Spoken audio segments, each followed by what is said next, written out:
Assalamualaikum and we're back. Bright side with Adil Hashmi. और आज हमारे साथ जो गेस्ट हैं, she is a space educator or at times people call her a space advocate. What's that? What is a space educator?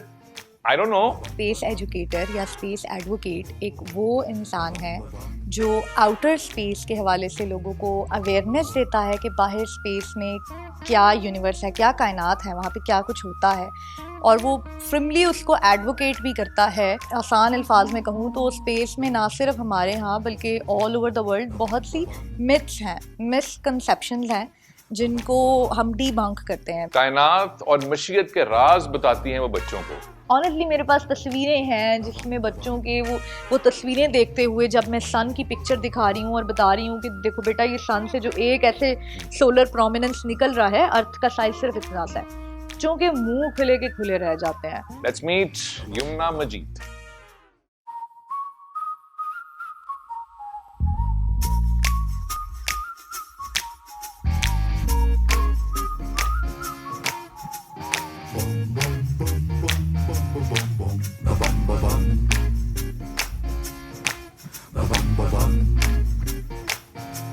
Yamuna, space educator, space advocate, ये किस बल्ला का नाम है? आप काम क्या करती हैं? तो काम ये है कि एक स्पेस एजुकेटर या स्पेस एडवोकेट एक वो इंसान है जो आउटर स्पेस के हवाले से लोगों को अवेयरनेस देता है कि बाहर स्पेस में क्या यूनिवर्स है, क्या कायनात है, वहाँ पे क्या कुछ होता है, और वो फ्रिमली उसको एडवोकेट भी करता है।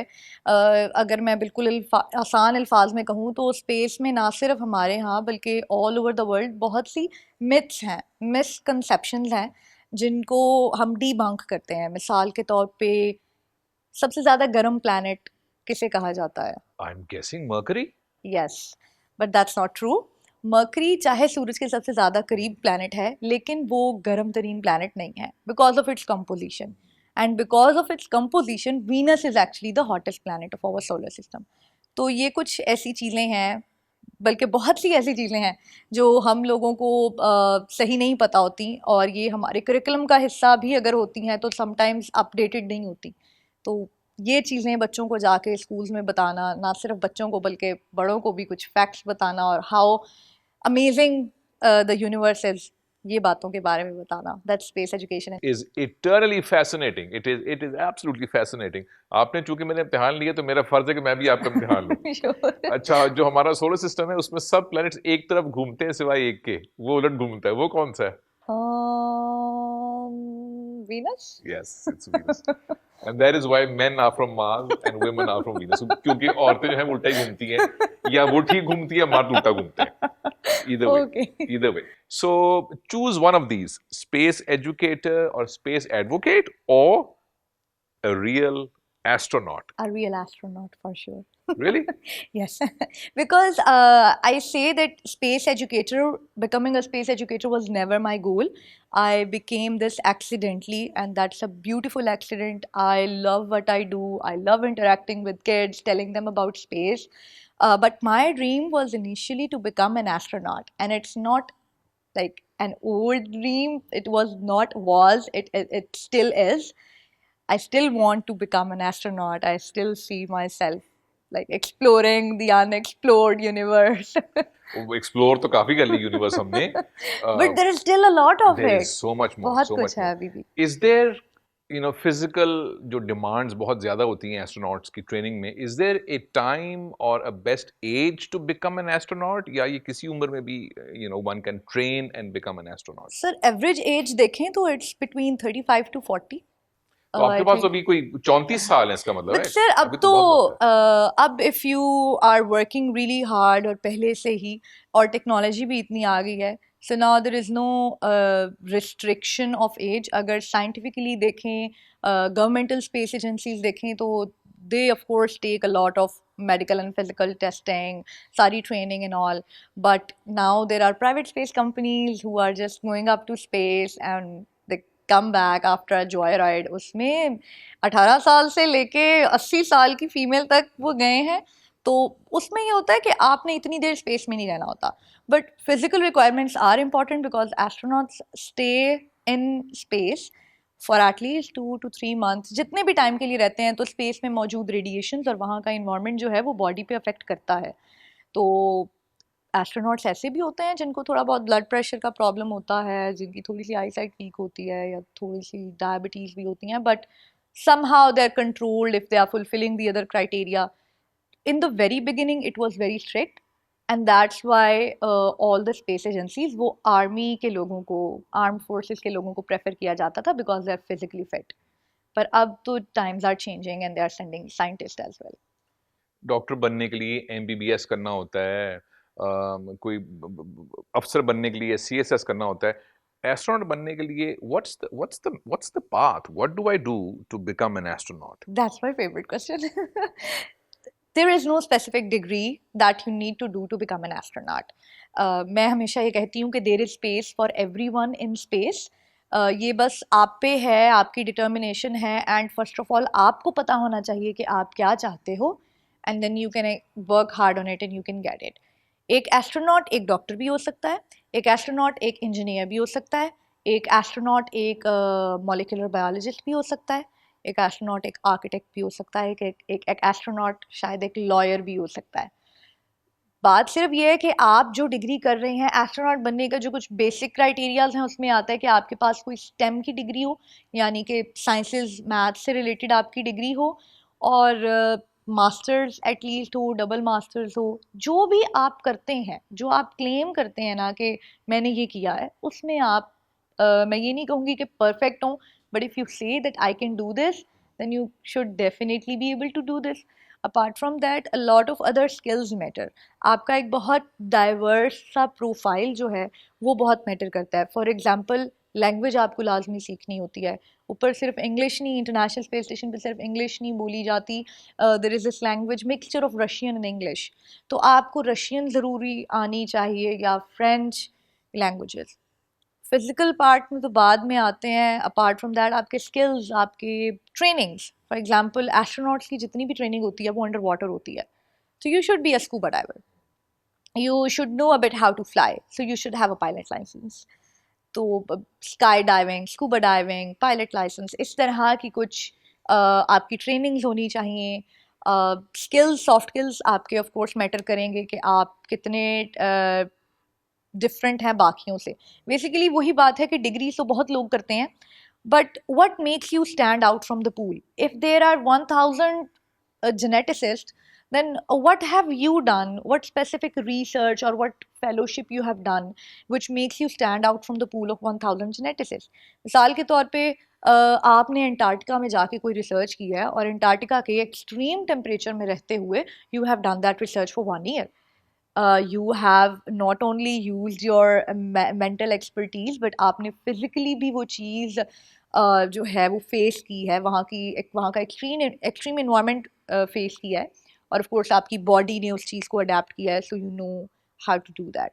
इस तरह की चीज़ें आ गई उसमें। फिजिकल फिटनेस में बाद में पहले तो बहुत ही ज़्यादा स्ट्रिक्टनेस होती थी about eye sight and everything, but of course अगर आपकी आई साइट में तो ये है कि now you can get the laser done, but of course वो एक नॉर्मल ह्यूमन बीइंग जितने ज़्यादा हेल्दी हों उतना ज़रूरी है, so that if you are going on a mission of 6 months at the international space station in the orbit, तो of course आपकी आई साइट वीक होगी, आपकी बोन डेंसिटी पे अफेक्ट होगा, आपके मसल्स वीक होंगे, बिहेवियरल पे भी बहुत ज़्यादा चेंज होता है।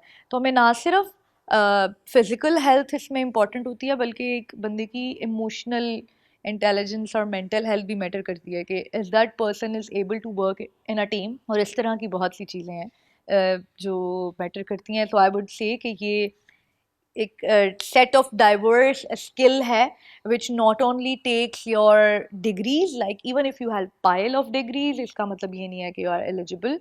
You need lots of other things like skills, physical certifications. If you are adventurous, if you are crazy to climb the mountains, you have chances because आपकी body जो है वो उस तरह से hypoxia उसको शायद ना होता हो। So there are tons of such things, but a mixture of everything, कि अगर आपके पास एक स्किल नहीं भी है तो इसका मतलब ये नहीं है that hard and fast rule है कि ये होना चाहिए, नहीं है। but if you are good at something else, then you can go. I joined an organization और उनके नेशनल कोऑर्डिनेटर होते थे 2। तो the other Pakistani, I read his profile and he was a Pakistani working in Italy, and उनका profile जब मैंने पढ़ा तो he was a space lawyer.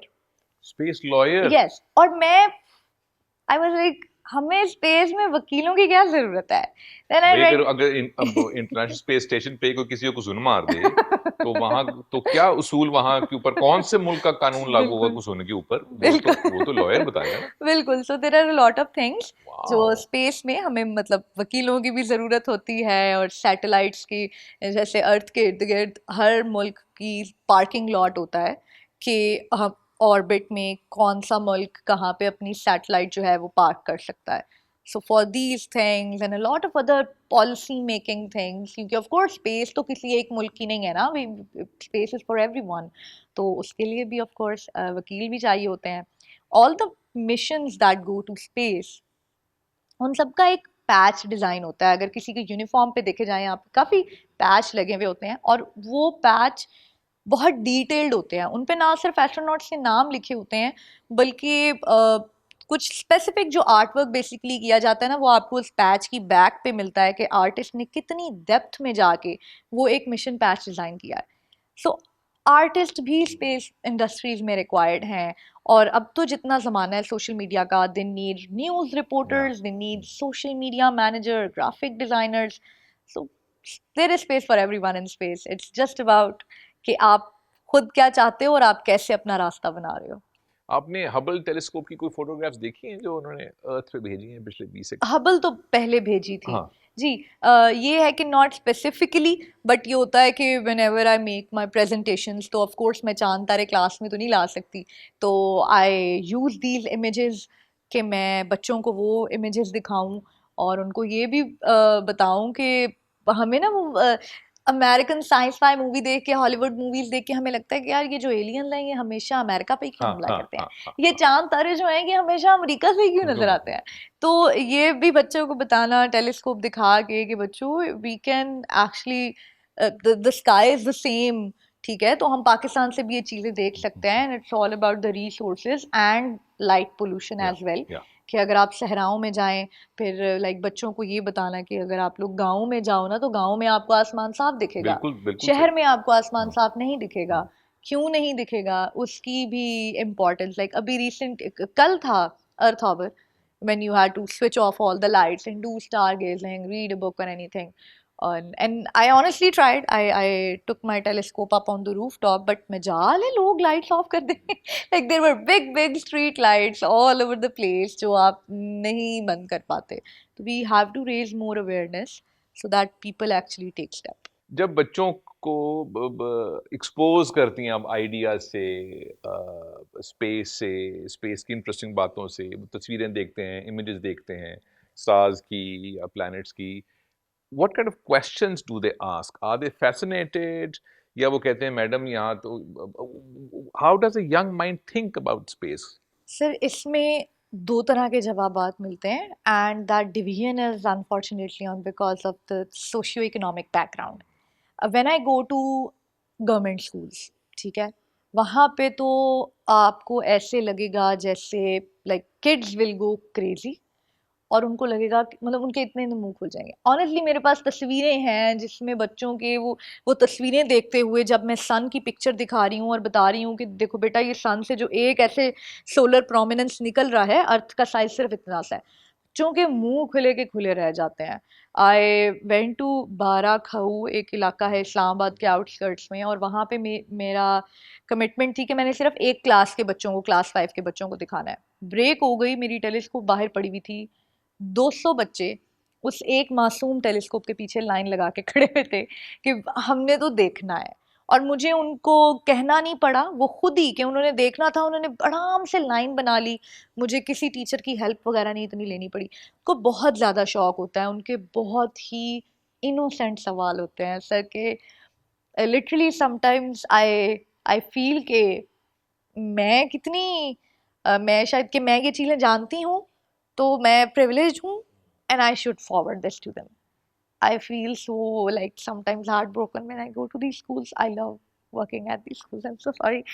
And when I go to private schools and I do private workshops, then again kids go crazy. I have this belief कि हर 5 में से 2 बच्चे या 3 बच्चे they are crazy for space. तो वहाँ पे बच्चे of course they know the basics, उनको बेसिक्स पता होते हैं. उनमें वो जो एक होता है ना सेशन में आइस ब्रेक करना, वो आपके लिए थोड़ा ज़्यादा मुश्किल हो जाता है. You have to be more engaging, you have to, मतलब उसमें मेरी भी सेल्फ लर्निंग जो है ना ऑनेस्टली बहुत होती है. और मुझे बहुत खुशी होती है इस बात की कि समटाइम्स बच्चे मुझे चुप करा देते हैं. समटाइम्स दे आस्क इतने मुश्किल सवाल अबाउट डार्क मैटर और कुछ चीज़ें कि मैं परेशान हो जाती हूँ. I love the way how kids come to my workshops और उन्हें स्पेस थीम शर्ट्स पहनी होती हैं, कोई अपनी बुक साथ ले आते हैं. कोरोना था, I did sessions online. Online education was very difficult. और एस्ट्रोनॉमी और स्पेस ऑलरेडी एक ऑब्जर्वेशनल साइंस है, कुछ भी करके आप चांद तारे क्लासरूम में नहीं ला सकते. So when covid came it was very difficult for me to engage students online, कि वो ऑलरेडी देखे ना स्कूल की एजुकेशन भी वो ले रहे हैं तो उन पे बर्डन होगा. तो what different I am doing कि बच्चे लिटरली वो वर्कशॉप्स लें. So what I did was I tried to use my contacts that I was making since I was 16 on Facebook, and I was able to get some real astronauts on board, and we did live sessions with astronauts, real astronauts. So बच्चे पागल हो गए थे कि like we are talking to real astronauts. Paintings बनाते हैं बच्चे बहुत ज़्यादा, their own imagination. 6 to 7 year old students वो मुझे SLS एक लॉन्च सिस्टम है उसकी पिक्चर्स बना के भेज रहे होते हैं. शुरू दिन से मेरे सेशंस में आर्ट होता है, and we do a space art contest every year, जिसमें सारे बच्चे अपनी स्पेस थीम पेंटिंग्स भेजते हैं.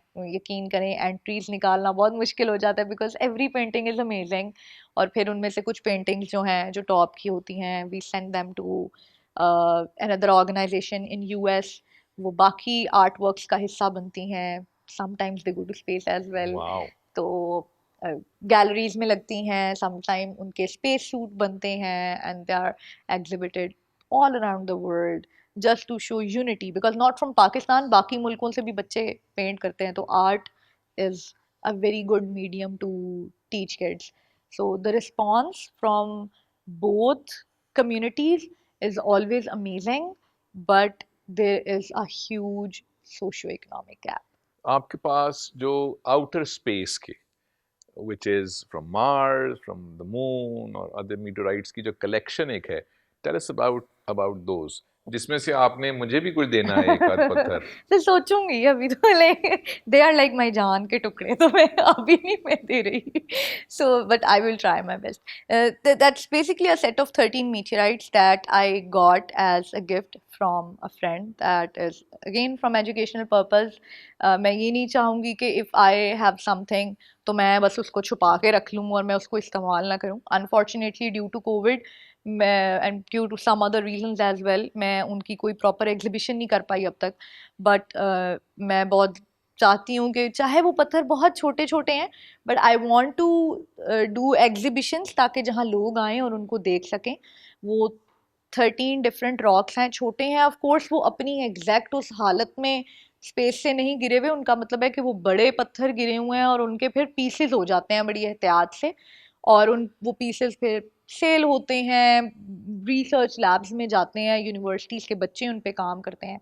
तो आई हैव सम छोटे छोटे प्यारे प्यारे रॉक्स, जिसमें से एक लूनर मीटियराइट है जिसे हम चांद का टुकड़ा कहते हैं, एक मार्शियन मीटियराइट है जिसे हम मार्स का टुकड़ा कहते हैं, और एक बहुत ख़ास पत्थर जो बलूचिस्तान के इलाके ज़ोब में गिरा था, वो उसका एक छोटा सा टुकड़ा है that I managed to get, and I would love to do exhibition जहाँ पे बच्चे बड़े सब आके देखें. पत्थरों की जो कंपोजिशन होती है, किसी में कोई एलिमेंट है, किसी में कोई एलिमेंट है. अब तो देखें दुनिया तो इतनी आगे चली गई, there like people are now working on astro mining कि इन पत्थरों के अंदर से कोई कीमती एलिमेंट निकल सकता है, and they can do actual business over it and they can do actual science over it. और हम अब तक लाइक अनफॉर्चुनेटली अब अभी हम इस फील्ड में थोड़ा पीछे हैं. तो इन चीज़ों के बारे में जब अवेयरनेस रेज होती है, जब आप बातें करना शुरू कर देते हैं ना, फिर ऑफ कोर्स वो आहिस्ता आहिस्ता चीज़ें ऊपर जाती हैं. और अगेन आई ट्रूली होप के अगली जनरेशन इन पे प्रॉपर प्रॉपर काम करेंगी. Okay, one last question. The young people who are watching this, um, what would you say to them about science, about space also, but also about science and pursuing science, especially in a country जहाँ पे science को ना सिर्फ ये कि लोग pursue नहीं करते बल्कि धुतकारते हैं, discourage करते हैं. आपको भी किया तो discourage करते हैं science को. जो करना चाहता है उसको भी कहता है अरे छोड़ो यार तुम बस डॉक्टर बन जाओ. What would you say to those young people? सबसे पहले तो ये कि where there is a will there is a way. ठीक है, तो जब तक आपकी खुद की डिटर्मिनेशन और विल होगी आप इंशाल्लाह कोई रास्ता बना लोगे. सेकेंडली अगर मैं साइंसेस का कहूँ तो again do not give up on your dreams. There is so much happening in the world, there are so many possibilities. फ़र्क सिर्फ इतना है कि हमें पता नहीं होता, और पता लगाने का सबसे आसान तरीका जो है ना वो हर वक्त हमारे हाथों में होता है, that is Google. I never had any exposure of space related story books कि मैं कहूँगी यार मैंने तो बचपन में बहुत तारे देखे इसलिए मुझे शौक है, या मैंने वो क्लास 5 में कोई किताब पढ़ ली तो मुझे बहुत शौक है. नहीं, I had this thing in my mind. मैं हमेशा कहती हूँ मेरी पैदाइशी प्रोग्रामिंग ही ऐसी हुई भी है कि मुझे जानना था कि आसमान के उस पार क्या है. when we got access to internet at our home, पता नहीं शायद 2013 14 15, दैट वॉज द टाइम जब मैं इंटरनेट पे देखती ही इन चीज़ों के बारे में थी. And that was the time जब मैं हर वक्त गूगल करती रहती थी how to become an astronaut, how to become an astronaut if I am a Pakistani, what is the criteria. The best thing I did was, मुझे और कुछ नहीं मिलता था, मैं एस्ट्रोनॉट्स के विकीपीडिया पेजेस पढ़ने लग जाती थी कि यार इनमें क्या है, what have they done, because I want to be like them. What have they done, what's their history, what's their educational background, कि मुझे भी ऐसा करना है. And when I started reading that मुझे पता चला वाह यार it's not just one degree. That's how I got to know कि यार एस्ट्रोनॉट के लिए आपको सिर्फ एक डिग्री नहीं चाहिए होती कोई, you need diverse set of skill. तो nobody came मुझे बताने के लिए, मैंने खुद किया था. तो आप लोग भी प्लीज पहले तो ये डिफाइन करें कि आप खुद क्या चाहते हैं, and once you know it then go after it, grab it and just don't dream big, dream bigger. Bigger. Well done. ठीक Well है, done. Dream bigger. Bigger or biggest. Yes. Okay, tell me one more thing. Pakistan में भी इस चीज़ का बहुत फुकदान है, waste में कम है, कि हमारा ख्वाब ऐसा है, स्पेशली इन स्पेस एक्सप्लोरेशन है कुछ और, where we need so many more people. हम अकेले तो नहीं अब सब कुछ कर सकते, टेलीस्कोप से तो कर सकते हैं, लेकिन अगर ख्वाब किसी का ऐसा है कि जिसमें उसको कोलैबोरेशन ज़्यादा लोगों की चाहिए, तो यहाँ पे नहीं मिलते लोग ज़्यादा, यहाँ पे ग्रुप्स आपस में कोऑर्डिनेट नहीं करते, लोग नहीं करते कोऑर्डिनेट, डिपार्टमेंट्स नहीं करते coordinate. What do we do? Should we move abroad, America और यूरोप जाकर फिर करें ऐसे काम? अच्छा, if I specifically talk about space, तो फॉर पास्ट 4 to 5 years जितना मैंने अब तक एनालाइज किया है, मैं यही कहूँगी कि if you are not getting a chance in your country, it's okay. We are one of the emerging countries, we are still under development. ठीक है, when you talk about space then you should not look on these man-made boundaries we call borders. ठीक है, you can move to any other country, go study, do research, do job, because in the end if you are taking a flag in space it would be a Pakistani flag, right? ठीक है, हर country के rules होते हैं, जो governmental space agencies होती हैं they always prefer कि हमारा सिटीजन हो, हमारे मुल्क का सिटीजन हो जो साथ जा रहा है. But then again now times are changing, people are collaborating, countries are collaborating. International space station एक अकेले रशिया या अमेरिका ने नहीं बनाया हुआ, वो 14 मुल्कों की कोलैबोरेशन के साथ बना हुआ And है. there's always the first time. एक पाकिस्तानी बिल्कुल ने पहुंचना है ना, बस बिल्कुल एक ने बिल्कुल पहुंचना है. और बिल्कुल. फिर आपका इम्तिहान, आखिरी सवाल. अगर जुपिटर को उठा के मैं किसी बहुत बड़े से प्याले में डाल दूं पानी वाले में, तो क्या वो डूबेगा कि नहीं? नहीं, एक्सीलेंट, बिल्कुल ठीक. क्यों नहीं डूबेगा वो ये भी बताएं. it's gaseous, It's gaseous. it's It's made of gaseous, gas. वो it will float, it's Absolutely. gaseous. Yamuna, आपके लिए लामा साहब का शेर मुझे याद आया, सितारों से आगे जहां और भी हैं, अभी इश्क के इम्तिहान और भी हैं. बिल्कुल. अल्लाह करे आप एक्सप्लोर करती रहें, और Thank जो यंग बच्चियों को आप इंस्पायर करती हैं इस काम से, वो मजीद इंस्पायर होते जाएं. God bless you and thank you so much for being on the show. Thank you.